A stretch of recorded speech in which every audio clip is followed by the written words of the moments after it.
We will be taking our exam in LSTP. So, see you guys later. Hi guys, so we're done taking our exam in LSTP and so for today's video, mag-try kami sa bangke with my classmates. So, I'm gonna take you guys with me. Hi guys! Wala ka fresh na ito na. So, mag-ukay kami ngayon sa Bangkerohan. So, let's see kung anong finds na makita namin. Hi guys, so we're on our way na sa Bangkerohan. And yeah, pakita ko sa inyo kung ano yung mga kuha namin doon. Kasi we're done eating na doon sa Gorrios. Hi guys, so we're here. Tanggal man na. Hello. Okay. Hi. So mangukay namin.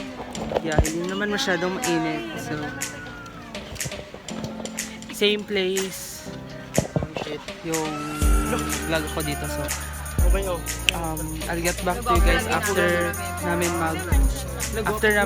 ko maghanap ng mga shirts. Hindi na makainit, no?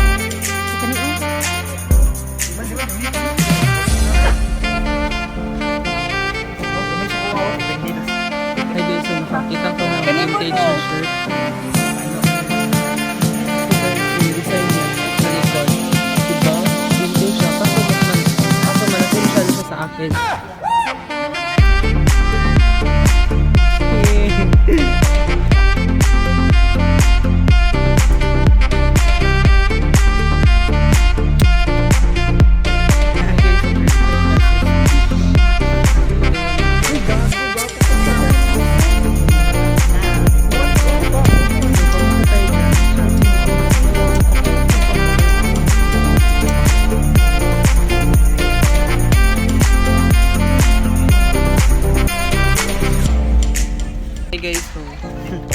So, nakakita kog item isa gikuha ni Alfred. Ikuha ni Alfred. Gopo kayo ito siya na shirt guys kay so to Manchester na murag dry fit. Nag-receive siya ni Alfred. But I still got 4 items. Final na, 4 items lang. Tapos kayo gusto ng bag yun siya. So, let's see kung paano ko artid.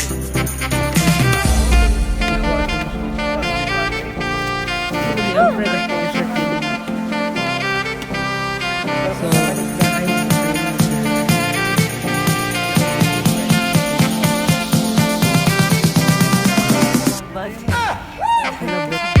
pauna ko na niya pa yung gutsa. Sinanay ka upo. Pauna na Alfred girl. So,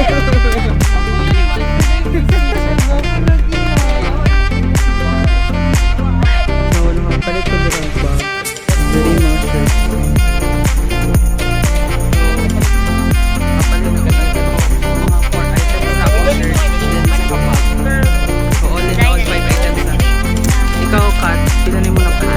Wala na kami. Isa lang ka item, patulungay na magduha. Gwapo lagi ito. Wala ko. Asa? Kana. Hala, oo. Lugo po lagi na. Ano ba yung statement siya? Ala, gwapo lagi. Open-minded. Open-minded ba kayo? Open-minded. Nakuha po na. Mga statement shirt, dagan kid. Ay, kadaghan. Okay, kayo. Hi guys, so namin diri sa Iyanggoren. And mangita kami good fights diri.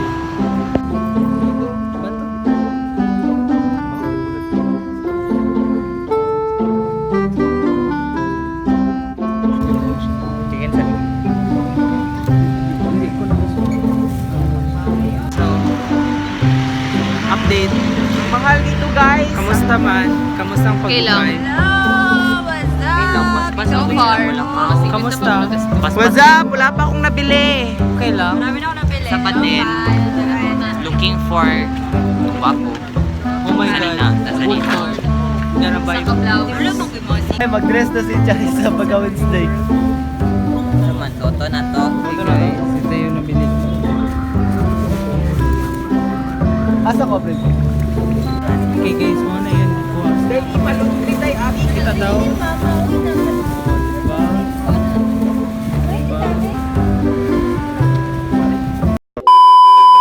Hi guys, so welcome back to my channel, and for today's video, I'm gonna show you the things that I got sa Ukay. It's been a while since my last post, and yeah, ngayon lang ako nakabalik na mag-vlog. So as you can see sa previous clip, pumunta kami sa Bangkerohan with my classmates para mag-ukay-ukay, and yeah, I got some good finds na mga item na mura lang and in good condition pa. Excited ako i-share sa inyo to kasi may mga item ako na unexpected na napili ko or nabili ko kasi usually ito ng mga item ito ng mga brand hindi ko usually makita sa ukay-ukay. And yeah, with the price itself, okay na din. So if you wanna know kung ano yung item na nakuha ko, just keep on watching. Papakita ko din sa inyo yung mga item na nabili ko sa ukay-ukay. Pero hindi ko siya na-vlog. So isasali ko lang siya ngayon sa haul na to. Ito na item, nabili ko siya hindi siya sa Bangkerohan, pero sa Agdao siya. So i-share ko to sa inyo yung tatlong item. Actually, 4 to na item, pero 3 lang yung mapapakita ko sa inyo kasi yung isa, hindi ko siya mahanap, but yun siya, yung Adidas na shirt na may stripe lang, yung parang basic tee lang sa Adidas. So yun yung isang item na hindi ko ma-share sa inyo or mapakita sa inyo. So yeah, without anything else, ito yung first item na pakita ko sa inyo. So ito yun siya, first item natin. It's a Fila na may sulat lang dito sa front na Biella Italia Atletica Italiana. So yeah, ito yung design niya sa front, and dito sa side meron ding Fila na brand na logo. So yeah, ito yung first item. What I like about this shirt kasi in good condition pa siya, and although medyo malaki siya sa akin kasi I guess extra large to siya na size or large. But yeah, I still got it kasi okay din siya pang everyday or yung parang comfy good na suot. So yeah, ito yung first item. Then second item is itong black shirt. Black shirt na minimal lang na may design sa front na ito. So yeah, ito lang na design niya, wala na sa likod. It's a minimal shirt na black. So ngayon, medyo madami akong black na shirt. I don't know why. Pero, I guess okay din yung mga black kasi mas madali siyang i-style. So, third item is itong Guess na shirt. So, while looking at it, it's still in good condition. So, yeah, I think it's a vintage na Guess kasi wala na akong makita ang ganito na Guess na style. Kasi usually yung mga Guess na shirt ngayon is yung stripes na siya na design, and yeah, may Guess pa rin na logo pero more on stripes siya and multicolored. So yeah, I guess ito yung third item natin na Guess. So yeah, again, yung fourth item na ipapakita ko sana sa inyo, hindi ko mapapakita kasi hindi ko siya mahanap, but yun siya na shirt is Adidas lang na may stripes sa sides, yung parang basic tee lang na Adidas na color white. So yun yung fourth item. So again, nabili ko to siya doon sa Agdao na ukay-ukay. All the items are worth 15 pesos. So yeah, it's a good deal na din for that price kasi in good condition pa yung mga item na nabili ko. So moving on to the products that I got sa ukay-ukay kanina sa Bangkerohan. So I got, I guess, mga 5 items na shirt, then 1 item na bag. The item that I got is, actually, isang store ko lang siya nabili. Kasi, doon medyo madami akong nakita na mas gusto ko. And, yeah, then, lahat ng item na shirt na nabili ko is worth 35 pesos. So, first item is ito. It's a Marc Jacobs na shirt na may sulat lang na Marc Jacobs Tokyo since 1984. And yeah, ito yung first nakita ko, guys, actually. So kinuha ko na kasi maganda siya pang aesthetic tingnan. And again, I'm into black shirt na. So yeah, ito yung first item. So again, it's 35 pesos na shirt. So next item is this one. So actually, ito yung last item na nakita ko sa doon na store. It's a New York Yankees na shirt. So, simple lang siya. May logo lang dito, then orange. And meron din siya parang layer na color white sa loob nandito. So, next item is this one. It's a Nike. So, what I like about this shirt is ito. Usually, ito lang talaga yung gusto ko sa shirt na to. It's a Nike na parang dry fit. So, yeah. Actually, it's okay pa din siya. Wala siyang mansya. So, ito yun guys. So, again, 35 pesos pa din to. And the next is this one. It's a Nike again. Nike na plain lang siya na white. So, yeah. Pwede siya pang everyday or yung pang bahay lang.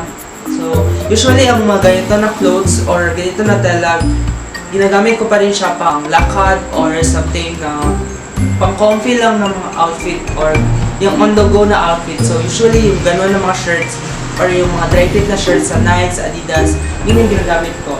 So, last one is, ito yung actually, yung apat na yon, okay na ako nun. Binayaran ko na and all. So, pumunta ulit ako kasi nandun yung mga friends ko. Then, pagkuha ko, nakita ko siya na shirt. And, ito siya guys. It's a Supreme shirt. Yeah, it's a Supreme, but in extra large. And as of now, medyo madumi siya kasi, again, hindi ko siya nalalabhan. But, yeah, it's still in a good condition. So, I guess it is my first Supreme shirt na nabili sa Ukay-Ukay. So, ito yung designer brand na nabili ko sa Ukay-Ukay today. Actually, dalawa sila. So, ito yung first Supreme na shirt. So, again, it's 35 pesos pa rin. Then, last is, ito yung bag kasi before kami pumunta doon sa Ukay-Ukay, ang mindset ko talaga, gusto ko bumili ng bag. Tingin ako ng mga bag and may naay ako na dalawa na bag. First is yung neon na bag, which is yung napakita ko kanina sa clip. Neon siya na bag, but nagdadalawang isip ako na bilihin siya kasi yung strap niya, yung dito, medyo mataas. And although maganda maganda pa yung condition and the color is yun talagang gusto ko na color, but hindi ko siya, I end up not buying it kasi hindi ko din siya feel at the end. So I end up buying this one. Hi guys, so while editing the video, nakat yung video in the middle of yung pinapakita ko na sa inyo yung bag. So yeah, so nakat ang video. So anyways, ito yung bag na nabili ko. It's a Prada na bag. And yeah, ito lang siya. Simple lang siya na design. Parang beige or brown ang color niya. And sling siya na bag. So I can use it sa school or anywhere na on the go na lakad. So yeah.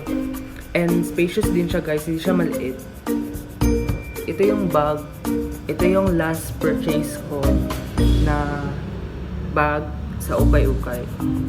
So ito is worth 180 pesos. And it's a good steal na din.